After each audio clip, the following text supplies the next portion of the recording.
Hello everyone, my name is Akihiko Uchikawa, Consul General of Japan in Montreal. We are here at the Montreal Museum of Fine Arts and exhibition of Dreamscape by Tōkaidō by Hiroshige is held. I am with Laura Vigo, the curator of the Asian department of the museum, who organized masterfully this event. This event will finish on the 8th of September, and I would like to hear from her about the details of this exhibition. Thank you, Aki-san, and welcome everyone to the Montreal Museum of Fine Arts. This is an incredible opportunity to actually see the first edition of the series, the 53 Stations of the Tōkaidō, that was created by Andō Hiroshige and his editorial team, his publisher, in 1833. It's important because to have the entirety of the series is almost impossible. There are 55 stations, 55 prints that were published, and these belong to the museum collection, but because they are works of art on paper, they seldom come on the surface. So this is a unique opportunity in every 20 years to actually see it in its entirety. Okay. Could you explain a bit about the Tōkaidō? Yeah, Tōkaidō actually means the road of the Eastern Sea, and it was already established in the 7th century, but then by 1601, with Tokugawa Ieyasu, the shogun, decided to make it one of the 5 main arteries of Japan during the Edo period. It served the samurais mostly to actually come and go from Tokyo, at the time called Edo, to Kyoto, about 500 kilometers road, and it was meant for the samurais and their entourage to be able to sort of oblige the policy of alternate residence that the shogun compelled the samurais to go. So they had to travel like with their retinues and their entourage, like thousands of servants and soldiers on the way every other year. And who was Hiroshige Utagawa? Utagawa Hiroshige was actually born under Tokutaro, and he was from the samurai class. He had, like I said, the income from being a samurai, from the samurai class, and he could actually spend his time pursuing artistic activities and initiatives that were not really very much sort of recognized before this series was published. This series catapulted it to notoriety. It became known in all Japan, and he actually established the entire series and the genre of landscape print in Japan.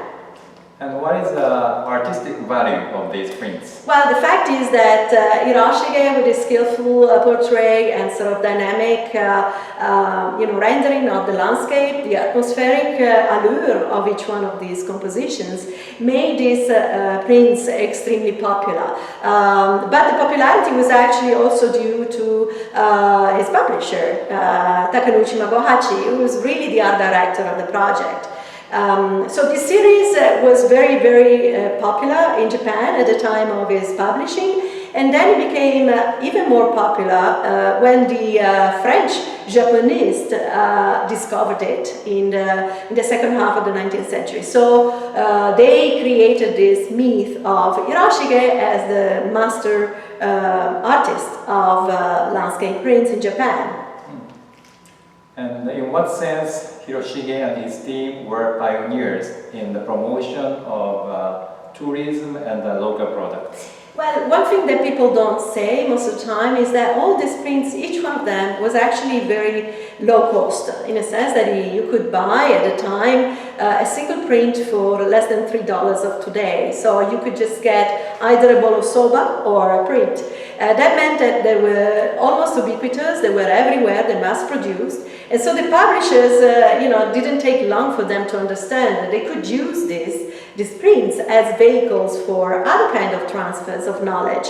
And particularly, they use this for publicity and advertisement. So there are like product placements in almost each one of them that actually sort of, although not invasive and not, like up in your face, they can actually tell you what to buy. So the message there stands as, do you want to be cool? Buy our product.